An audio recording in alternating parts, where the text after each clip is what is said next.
All right, a plan for life after the boomers. Hello and welcome to the postgrad year. This is my commonplace book, commonplace binder, and today we're going to be talking about what happens when there are no more boomers. So before everybody celebrates, remember these are people. But as a result of them having all of the wealth, power, prestige, privilege, whatever else you want to say, everyone younger than them is kind of turning into NEETs. You know, we're not in education or jobs or there's nothing for us really. And so we kind of need to figure out what to do in our own lives individually before we figure out what to do for all of society. So the first thing that I decided to work on, back when I was 15 or whatever, is a commonplace book or commonplace binder. The reason I went with binder was because I had more access to binders than I did to books. And I continued with the binder because although people would talk about a commonplace book as this super solid, secure, everything's already done properly kind of place, the binder just made a lot more sense because it's look, I'm 15. Why would I know everything? That doesn't it doesn't make any sense. I'm not a boomer, right? I'm not the main character. So I don't know. There are probably some things I don't know. And so what I think we can do is we can start writing things down. Now, what do you do when somebody doesn't have access to stuff like this as a young adult? Well, you give it to them when they are a younger adult, right? When they're still a teenager. And so if we add commonplace books or commonplace binders into the school system at a rate of plus 1 page per year, in the first year you have 1 page, which is kind of like a cheat sheet that people are probably going to use for their science classes, maybe math classes.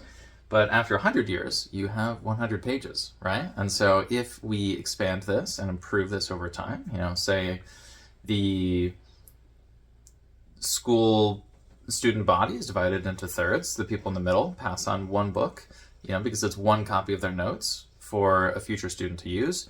The people who score in the bottom third don't pass on anything. And then the people in the top third pass on 2 books. If we do that, we can improve the quality of the information without really having to micromanage everything. Because we're already giving the people the grades, and then we're getting a copy of their notes, and we just give the copies of the notes that worked to the new students.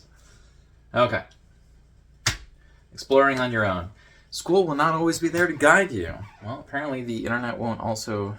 but apparently the internet might not be here either. So we'll see what happens if we have a bunch of people who don't have money, aren't really part of society, and also have no place to explore. That there are no third places. That might be kind of a problem. So how do we manage reality?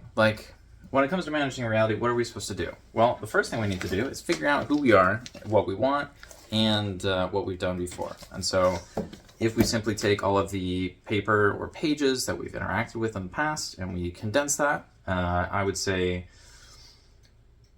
remove about 10% of what you have or convert it into something a little bit smaller. For example, if you have 10 pages at the beginning from school, you should be able to shrink that down to 9 pages, even if you're fully eliminating 1 page and you have a little bit left over, you're jamming that onto another page, right? Or realistically, you're getting rid of 2 pages, but you're converting that into 1. And so if we just keep shrinking the stuff that already exists, that's kind of like building a set of memories. And if we, can't go to a park because they cost money, can't go to the library because there's no public transportation, we're kind of stuck, right? You just have to sit in your thoughts. Motivation for decades. So we are in this really crappy situation as people who aren't boomers. And we need to stay motivated for decades at least, because it seems like the boomers aren't really going to pass on money to their kids. So some of them are poor, because, some people are always poor in every generation. Some people are middle class, but not really, because a lot of the middle class boomers decided to vote for the rich boomers to get everything from every country. And so that means taking the money from the middle class boomers, but also taking the money from everybody in other countries and just magnifying the power all the way at the top. And so those people might actually live for decades after they're supposed to, right? Like, there might be some boomers that live twice as long as their kids or grandkids. And so we kind of need to stay motivated, because that's kind of a bummer, right? Like, that's kind of demotivating. And so if we write down the things that we want, maybe that'll help a little bit. And maybe eventually we will come up with a semblance of a plan. But really, we are just treading water. We're just like, oh my gosh, like, I don't have my own house. I don't have my own job. I don't have... like, I can't really talk to my friends in person because of all this other nonsense going on. And it's really annoying. Echoes of the past. So if you're just hoarding all of your old stuff, you're not really moving forward. And so if you really are storing everything on paper and it's all in one location and there are no digital backups, it's kind of a bummer, right? Like, what is that doing? It's like echoes of your greatest hits of the first, like, 20 years of your life. Like, come on, that's... I mean, it's better than nothing, but it's not really great. Out of sequence snippets. All right, so if we're using a binder rather than a book, you can shuffle everything. But there is a possibility that things will be out of sequence if you do that, right? So out of sequence is normally a problem, but if you're trying to come up with new ideas, it might actually be helpful.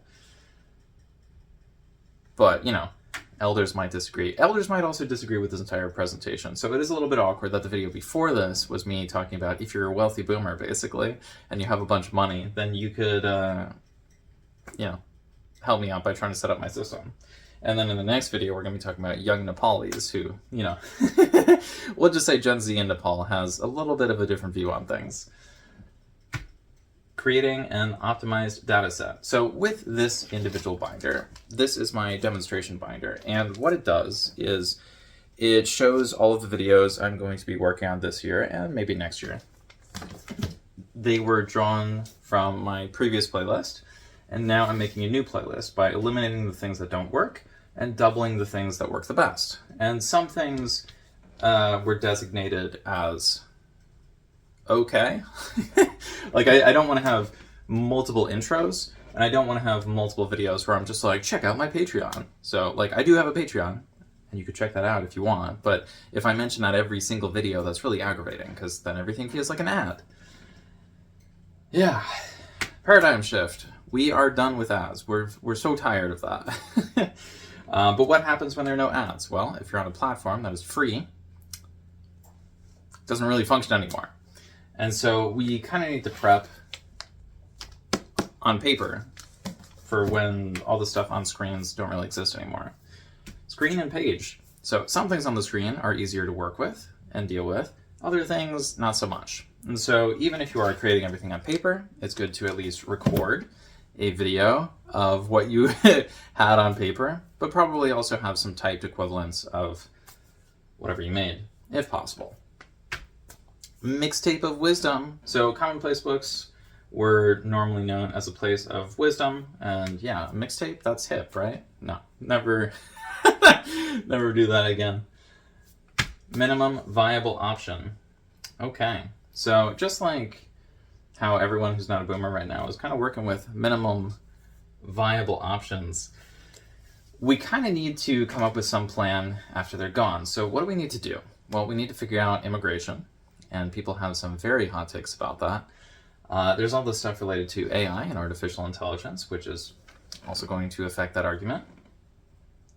And really, if we're not getting all the job experience that the boomers had, we're not really going to be on their level. You know, even if we're talking about people who are just obsessed with themselves and kind of screwing over everybody else in the process, sometimes seemingly just for fun, there are some jobs that they did as professionals that we're just not going to be able to do because we don't have the necessary length of job training or job experience. Like, for example, if there was somebody working a job for 30 years at a company, they would probably get pretty good at doing that job.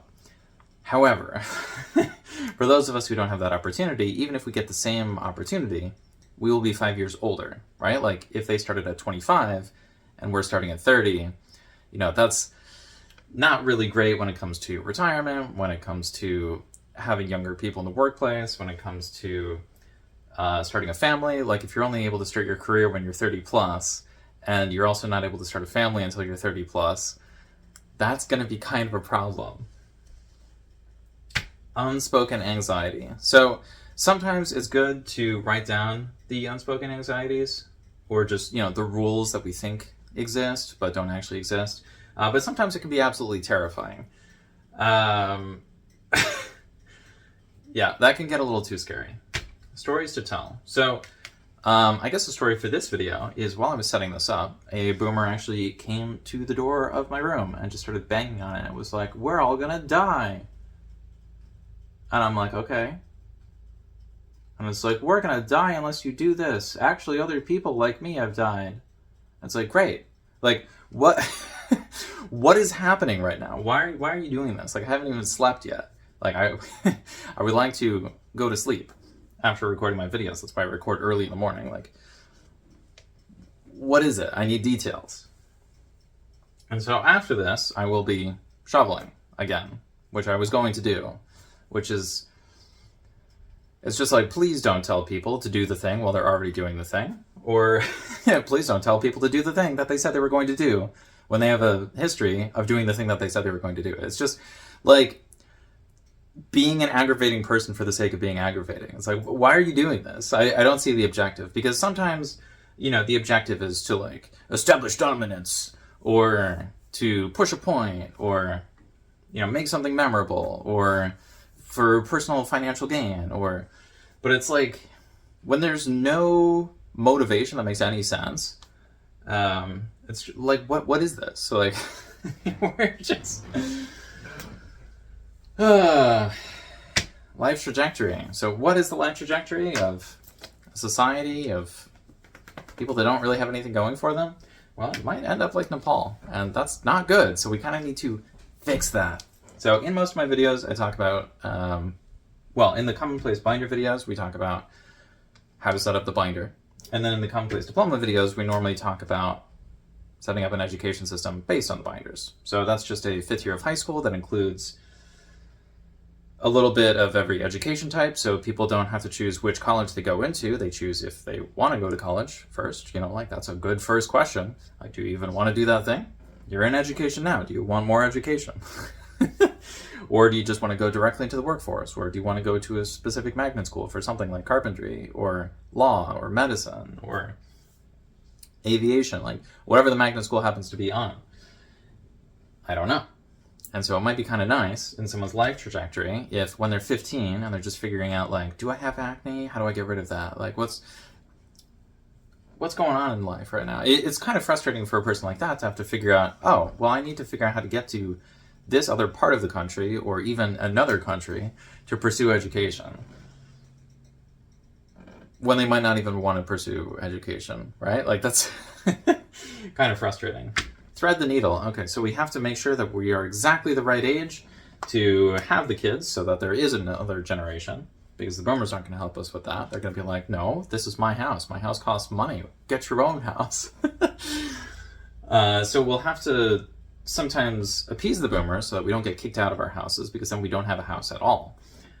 But we have to get the money, which means we have to leave the house, but we can't get the money from the boomers to leave the house to go to the job. And then when we do get to the job doesn't pay us enough to like actually sustain the job itself, like, let alone our own lives. So we just keep going into debt. And so we have to thread the needle of not going into debt, but building for retirement, even though those are not really compatible.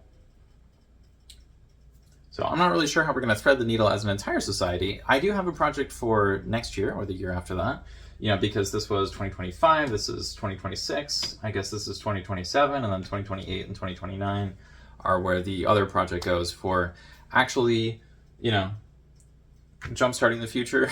But the problem with that is, that's a few years away, and it's a few years away because I am out of cash, and so I needed to split this into 2 different things, and that's why there's a Patreon. Sorry.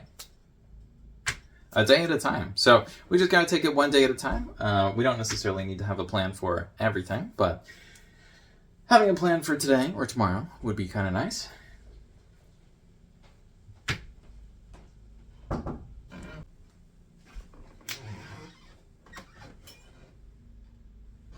Okay, and we're back, because it's impossible to get anything done without boomer interference.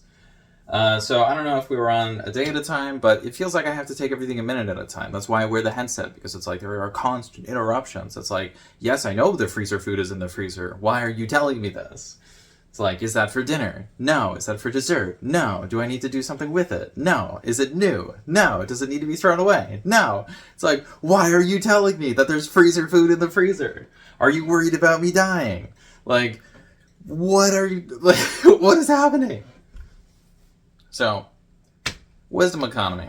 We gotta relax, right? We gotta think some thoughts, we gotta write them down. And maybe if we can get a moment of silence, we will be able to think, and we will actually have the wisdom to do something in the economy. That would be great. That would be really great. It's like, please. Time to adapt. So I'm not really sure how we can adapt to this situation. Personally, you know, it's just trying to convince people not to be self-destructive. And so the best way to adapt, at least for me, in terms of the things that seem to be the most successful, is just tell the boomers that, you know, they're the most special boy you've ever seen. The special little birthday boy. They're doing great. You're doing great, champ. And so eventually I think we're going to adapt to life where we don't have to do that. We don't have to appease people requesting toddlers who are acting like toddlers. But I don't know. Maybe that's just the cycle of humans, and every person acts like that, and we're just going to get older. And we're going to act the exact same way. I really hope we don't. Not really sure how humanity is supposed to exist in that sort of situation, especially when the economic reality kind of requires that people have 0 kids. I'm not really sure how you have a next generation when that sort of thing is relying on immigration, and the people in the other countries are also experiencing the same problem, right? Like, we're spending our life on screens, and we have to work all day. And all night, apparently, because I guess I'm not going to sleep. I'm going to go shovel right now, because that's just the new hour's emergency, right? Crisis every single day. All right, up next we have Young Nepalis. So this is going to be probably another playlist segment where I try to channel my inner boomer and, you know, pretend to be the main character and dictate what life should be like for people of an entire different nation. So that's fun. Anyways, I will see you in the next one. Thank you for watching, and make sure to check out the next video. All right, have a great day. Bye.